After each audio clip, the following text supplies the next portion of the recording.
7, 6, 5, 4, 3, 2, 1. Howdy, Croc Nation. Dr. Tommy and Ellie here with you with another amazing Croc podcast. I say amazing because is it that I'm amazing? No. Is it that Angel is amazing? Well, actually, yes. But you know who's really amazing? Our Survivor Thrivers.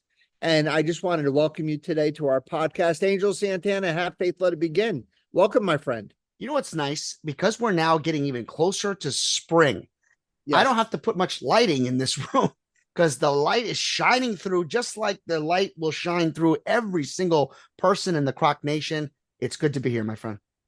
And, you know, it's kind of funny. This is an interesting episode because I call this a filler episode because, you know, we are going to try in 2024 to get some more guests on. Last week, we had a wonderful, wonderful guest, Talaya Dendi, who is a cancer doula and cancer survivor / thriver. It was such an honor to have her on last week. And next week, we have our old friend Len Berry coming on with, I think, one of his students to talk about a few articles that they've published. And I thought, you know, all right, let's put something together. And then I thought, you know, this is the beginning of our 4th season of the podcast. And in addition, and Angel, we should have way more fanfare because I just realized that this is our 25-year anniversary. Yeah. And, you know, when I saw that text that you sent me offline, I was like, wow, you know, it's quarter of a century. That's It really is. And do you want to know how this, like today's podcast, actually transpired? It's really kind of a funny story. And I would have never thought twice about it unless the story went the way the story went. So one of our Survivor Thrivers and personal friend of mine, Lori, called me in a panic maybe last weekend and said, you know, Dr. E, you have to help me out. You know, I'm the incoming president of the Rotary Club up in Monticello. And, you know, the old president didn't set anything up for our meeting on Tuesday. And would you mind filling in for us? And it would be really, really much appreciated. And I thought about it and I said, yeah, of course. I mean, you know, a free meal, right? Going up to Monticello, get a free dinner. No, I'm only kidding. But, you know, anything to help out, you know, another service organization. So I accepted. And last Tuesday, and you know how busy I am. So I was putting this freaking presentation together for the Rotarians. And I texted Lori and I say, Lori, on my way. And she texted me and she said, well, that's great, except the meeting is next Tuesday. And I thought to myself, oh man, how could I make some lemonade here? Because I had this talk ready to go. And the talk really dealt with what CROC is, where CROC was, where CROC is going, and the history of CROC. And then sort of everything just kind of came together. And it was like, wow, 4th season, 25th anniversary. A little bit of a history of CROC, talking a little bit about our the pillars that we build our cathedral on for our Survivor Thrivers. And I thought, what better way between guests to do a quick little homage to the organization, which deserves. And Angel, I know it's really not our style, so it's kind of weird for me to do an episode like this to talk about our organization, because if you notice, and all of our listeners, if you notice, there's a couple things you never hear from us. Number one, you never hear Angel and I brag about our podcast. We never brag about our acts or what we do. And we never want to be recognized. We always want it to be about you guys. And I thought, well, you know what? I love that. And I think we need to continue that because it's really a sign of a very healthy organization when the organizational, you know, leaders really don't care about themselves. They really care about their cause. And but tonight we're going to do a little bragging, and every 25 years, I guess we have that right. I think, Angel, right? I think. Absolutely. And, you know, you did talk about how, you know, our followers, you know, we feel as if our followers are not as high as we thought we could be at 4 years. However, let me point out something to you and to the Croc Nation. Right now, our podcast downloads are over 9,000. We have made some achievements on this program. We are currently sitting at 7.5. We are surpassed, of course, the 7.5 thousand downloads, which is an achievement in the world of Spreaker, which is / iHeartRadio, which is where we utilize. And we also have reached a platform achievement of over 150 episodes as we're closing in. So, there have been achievements that really we, as you just said, don't try to brag about. But, in the podcasting behind the scenes, pull the curtain behind, we have achieved 8 out of the 10 achievements that this platform asks us of. And we are currently 5 out of 18 achievements in downloads. So you know what? I would say that we're up and coming. And like you and I first started when we sat together, we said one thing: we only have to touch one person per episode. So if we're at the 150 mark, and that means we've touched 150 people, guess what, my friend? There's a lot less we could be doing, but we're doing a lot more. Yeah, well said. That was beautiful. And it's kind of a funny thing because the other thing that's really cool, especially about this year, and I've noticed it in the past when we had a lot more guests, and then the last year or so, less so, and now we're getting with the guests, networking with other survivor organizations and thriver organizations, or other thrivers, and other people who have podcasts, and, just networking in that world. It really does also tell us that, we're very appreciated within, even our, what would you say, in our colleagues, our community of people that are out there doing advocacy for our survivor thrivers. So when we were talking to Leah last week, and then she networked me with a Dr. EB, who we'll have on in the future, another radiation oncologist who's doing a lot of great stuff with survivor thrivers, and get the appreciation from them, and then get invited onto their onto their podcasts. That's really awesome. So, there are some milestones that we've achieved. Thank you, Angel. And I credit you for that through our Lord. And then number 2 is, I also think that we're appreciated with the people that are our contemporaries, our colleagues. But without further ado, let's talk a little bit about what Citizens Reunited to Overcome Cancer is, what it's all about, how it started. And I know this might be redundant. We've kind of done this before, but we're going to do it again. It's our 25th anniversary. Right. So sit back and relax and enjoy it. So I always tell the story, in a doctor or nurse or professional, caregiver, we spend a lot of time learning our craft. And we really spend a lot of time, first of all, in the general schooling, right, in medical school, nursing school. And then from there, we go on to our internship. And from there, we go on to a residency and a fellowship. And from there, you get out there, and even though you're practicing, you really don't know, as they said in the movie The Jerk, you don't know shit from Shinola.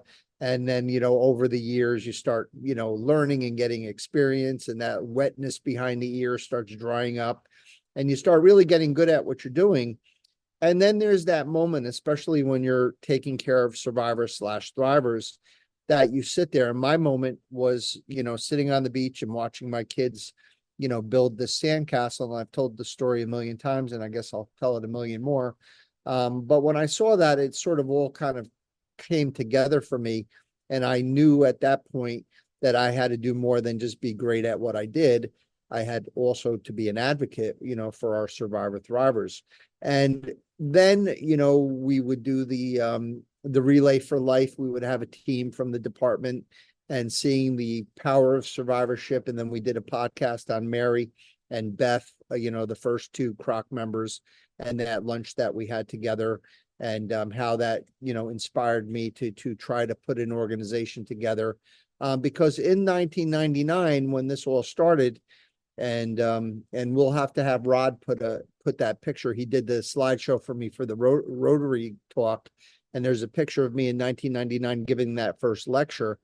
We should put it on as the icon for this episode.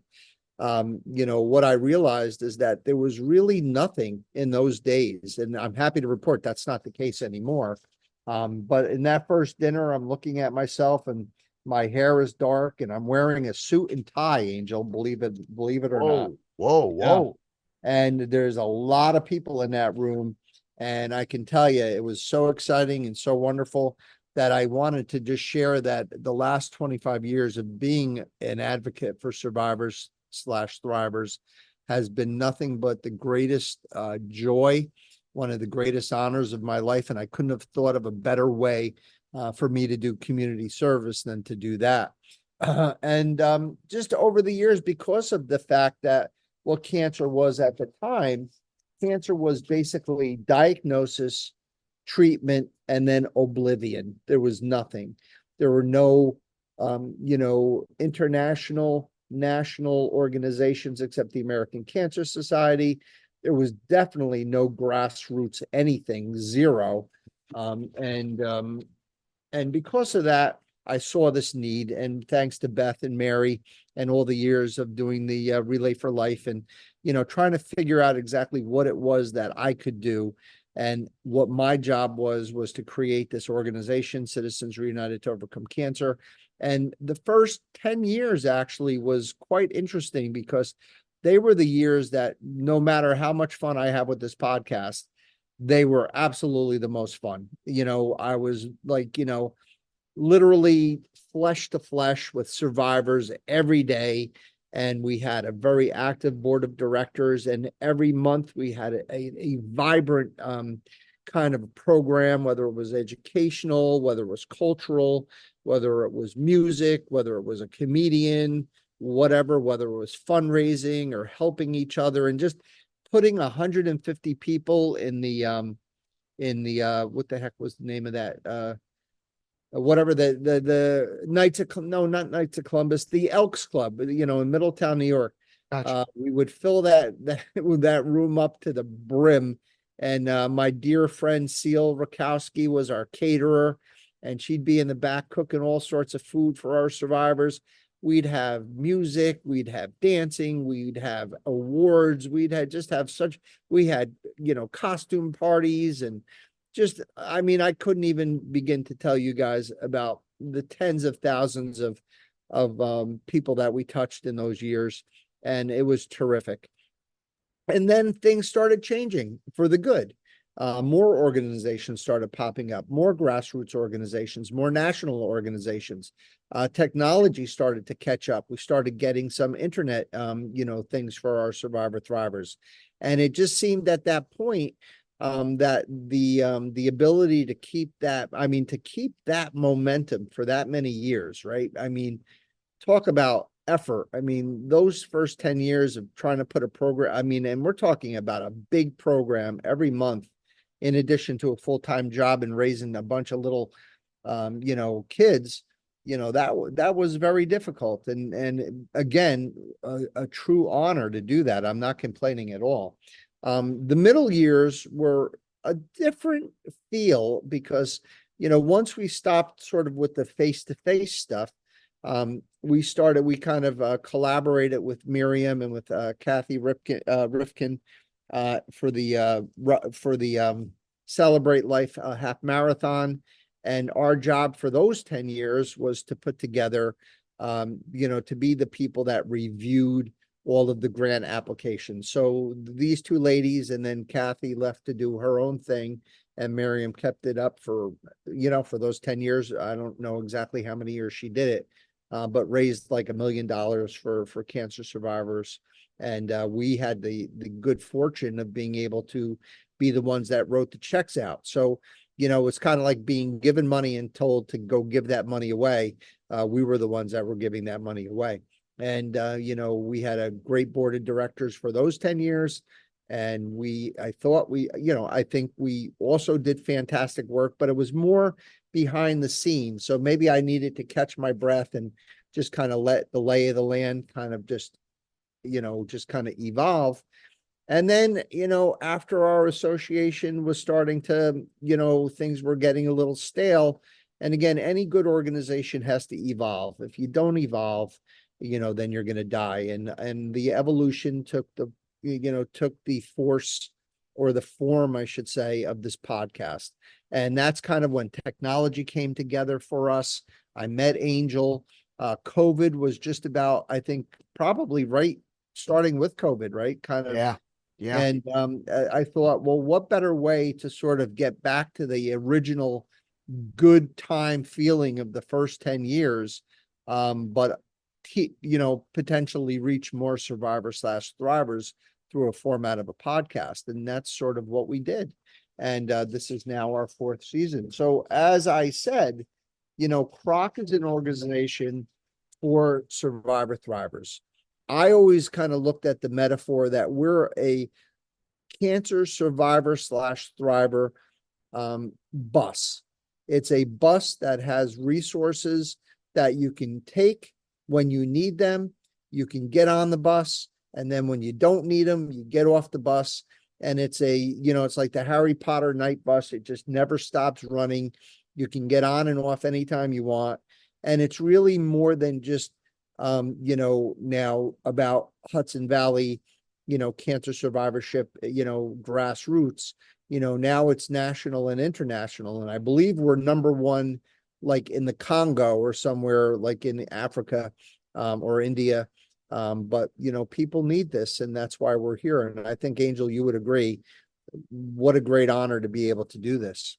Absolutely. And just to reiterate a little bit, about 20 seconds back. Yeah, right when about, I think, the 5th or 6th episode, we had to start we were recording in your office and we were masked. Yeah, I remember. That's right. That's correct. That's right. And I remember having to adjust the audio because it was rough, it was. Yeah, it was. And what I wanted to end tonight's podcast, I didn't want to make it long. I just wanted to kind of make it short and sweet, but wanted to kind of go through, what I've learned in 25 years as the director of Citizens Reunited to Overcome Cancer. And what I've realized is that you guys are very, very special. And you're special because your disease, unfortunately, has given you that dark mark, that mark of the big C. And it's because it's a very unique disease. It's a disease that is generally not deserved. It's generally a disease that's confounding. It's very capricious. It has a mind of its own, and it's almost as if your body has betrayed you. The treatments for the cure of this disease are very toxic, and many times you carry the side effects of your treatments throughout the rest of your life, and you become diminished in what you were before you were diagnosed. So having resources to manage your survivorship, having information to manage your survivorship, having the support you need to master your survivorship is now our primary goal. And what I've noticed is, despite doing this for our survivor thrivers, when I came up with the 4 pillars a few years ago, I guess coincidental to, coinciding with the podcast, is that it's really not only about cancer survivorship advocacy. It's about advocacy for all of us who need to utilize our healthcare system. And unfortunately, sooner or later, we're going to have no choice but to enter the system. And Angel, you know better than anyone else, it's broken, it's imperfect. The world of healthcare, my message and observations are based on these 4 foundational pillars that we're going to talk about. And unfortunately, the healthcare system, at least in our country, is crumbling beneath the weight of a system that is antiquated, it's top heavy, it's biased, and it's completely unsound. And it really needs to be updated. So when we talk about, we have a lot of fun talking about informality, engendering informality, and we talk about how we are trying to get away from the model, or trying to push the model away from the stiff white coat.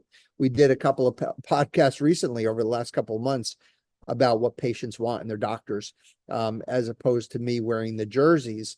And I have to tell you, day in and day out, I don't think there's a day, Angel, and think about that. And, I take very little time off. And I come to work, right? I don't have everybody doing my work. I'm in there, knee deep in muck and mire. I don't think there's a day that goes by that somebody doesn't, say thank you, for wearing the jersey, or for, making them feel, comfortable, or making them feel less stressed, or making them laugh. And that's kind of what I'm talking about when I say engender informality. Now, of course, who's going to go out there and buy 300 jerseys? Nobody. Who's going to even have the cojones to go wear a jersey to work, and be called doctor? Probably nobody but me. But I will say this, it really has nothing to do with the jersey. It's really about attitude. So when I talk about informality, all I ask for the healthcare system is, stop walking around with this stick up your, what, that you're this great freaking doctor from God knows where, Harvard or Yale or wherever. Like, we don't really care. Be a human being. Make the patient feel like you care about them. We've had many podcasts about how to break the ice with the time with when you meet a patient, how you can ask them a little bit about themselves rather than their cancer, how you can get to know them a little bit appropriately, develop a relationship with them, and make them, and look at them. Don't look at your computer all the time. Do what I do. Get up at 4 o'clock in the morning, read all your charts before someone comes at 7, know who they are, and then do your job. You don't have to look at that computer all the time. You can refer to the computer, but look at your patients. Make them feel that they're like being heard, and give them some space. Let them talk. Just this week, we had some amazing stories we heard. Just amazing stuff. And if you don't ask, you're going to miss all this amazing juice. It's just terrific. Disseminate information. So in the bad old days, doctors told patients what to do and expected them to do it without explanation, without teaching. Hippocrates is the father of modern medicine. Hippocrates was a teacher. He wanted doctors, physicians to be teachers. When a patient comes in and they have something going on, generally speaking, you're not going to be talking to another doctor who has a disease or who has cancer. You're going to be talking to a farmer, a policeman, a Wall Street broker, a social worker, a kindergarten teacher, an engineer. You're going to be talking to everybody. And none of them know anything about what you're talking about. So you have to explain to them what cancer is, what their cancer is, what their stage is, what their prognosis is, what the treatment options are. And you have to funnel this down to what we did an entire module on, and that's shared decision making. We don't make decisions anymore. We can't tell people what we think is right. We have to use evidence-based medicine, and we have to make sure that they understand the evidence-based medicine. So together, as a team, the decision is made. It's so important to teach your patients, to draw diagrams, to go on the internet, to have an iPad in the room and show them anatomy, show them what's going on, show them what you're concerned about. I saw a lady this week who has this, congenital heart defect, and she had to get left-sided breast cancer. What's underneath her left breast? Her heart. So I had to explain through diagrams, through pictures, through teaching, how we were going to come in with our beams so we could treat her left breast and make her feel comfortable, but not touch her heart because her heart already was damaged. So that's disseminating information. Encouraging approachability. This is kind of like a catch-all pillar, because we really do want people to feel that they have access and approachability. That their healthcare team they're made to feel that they can approach their healthcare team. But it's more than that, because that's when we go to the fourth pillar and we talk about accessibility. But let's talk about approachability. In this model, the broken piece in healthcare is timeliness, efficiency, and excellence. That's completely missing. Patients cannot even cancer patients cannot get set up for a biopsy, even if they have a second head growing out of their neck. They can't get a biopsy for weeks sometimes, or if they need to see a specialist. weeks. They need to have a second opinion, weeks. They need to have a dental extraction, weeks. It could be 4 months before that person who was told they have most likely have a cancer before they're actually getting started on treatment. And number two is we're not efficient, we're not timely, and there's a lack of excellence. There's a total lack of excellence because there's only so much a person can do when they're just getting bombarded. And I'll use my own practice. It's hard enough to try to practice and then advocate for your patients and try to get them appointments, and then the other doctors don't respond, or they give you the number to the secretary, or in our healthcare system at Garnet, we order an x-ray and then it goes to central scheduling. Then it has to go over to insurance authorization. I mean, there's only so much we could do. I mean, there's only so much that we can control. I give patients my cell phone, and we're going to be talking about accessibility in a minute. But the reason is because if I didn't, they literally wouldn't come to see me for weeks and weeks and weeks and weeks because my schedule is always full. But is my schedule really full? No, I mean, it's full, but can I fit another? Of course, we're doctors. We're not freaking accountants. I mean, I don't punch a clock. It's like, if I have to stay late and do extra consults, whatever, that's what you do. That's why you went into that's why you went into medicine. If you didn't want to do that, then you should have gotten your CPA, or you should have been something else, and you can tell I'm like getting angry, I'm like pissed off. I'm so angry at the system. It's so difficult. Last but not least, we'll talk about accessibility. It's another one of my favorites. So accessibility and approachability kind of are brother and sister pillars. So accessibility is exactly what I mentioned.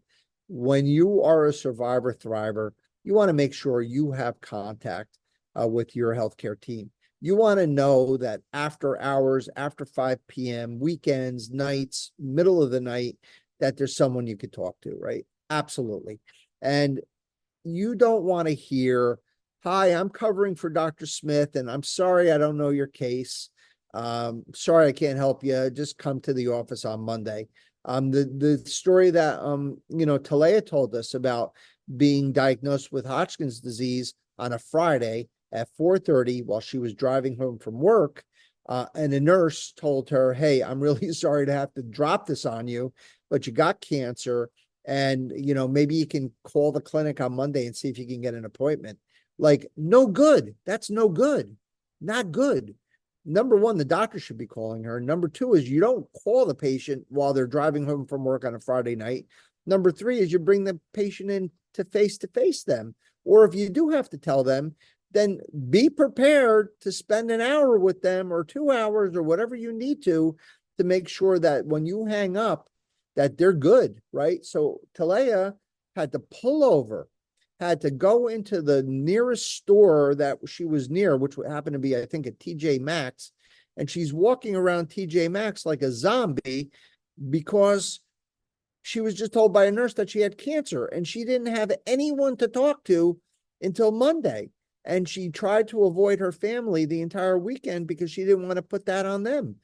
I mean, this is a broken system. So just to recapitulate quickly, engender informality, disseminate information, encourage approachability, demand accessibility. That's what we're all about here at CROC.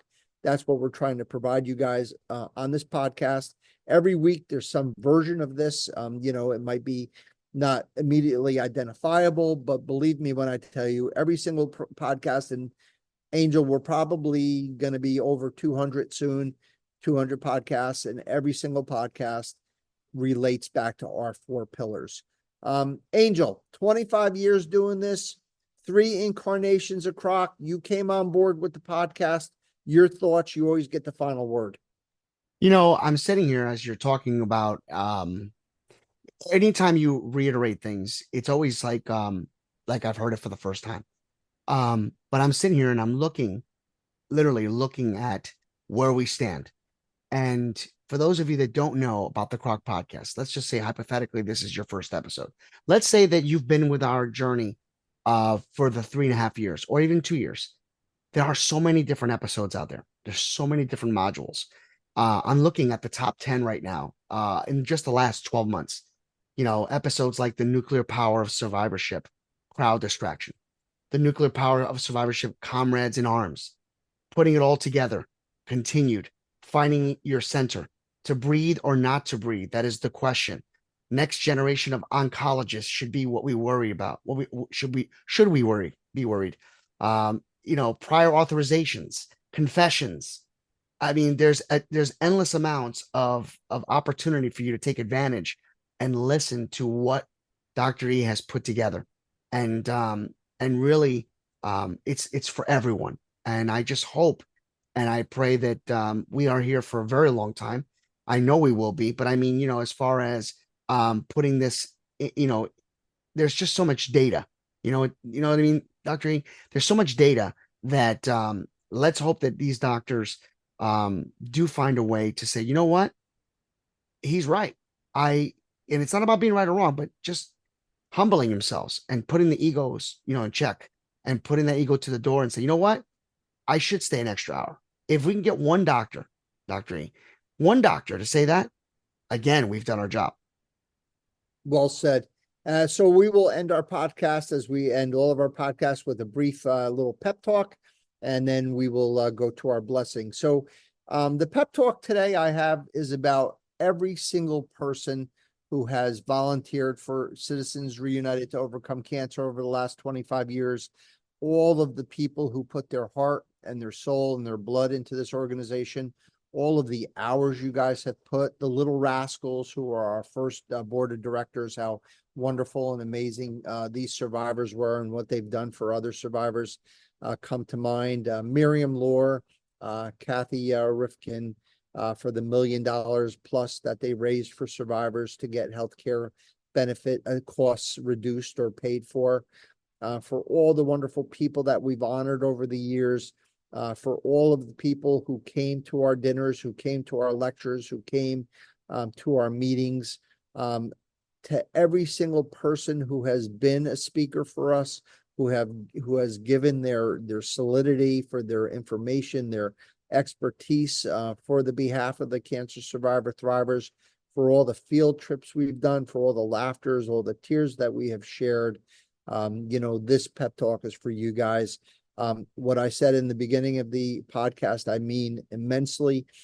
Even though we did a little bragging today, you won't hear that ever again, probably for the next 25 years. This podcast is about you guys. It's about the survivor thriver. It is my hope that I am blessed with good health for another 25 years to be able to advocate for you. Because if I am given that good health from our dear Lord and Creator, then you can guarantee that every Monday, every Sunday morning, you'll be able to hear something new and something that hopefully will be helpful in your survivorship. And again, ending with our blessing on behalf of Angel Santana, the entire board of directors, and all of the board directors before, now, and in the future. We wish you all a long, healthy, happy, and cancer-free life. God be with you. God bless you. Peace. We'll see you next week.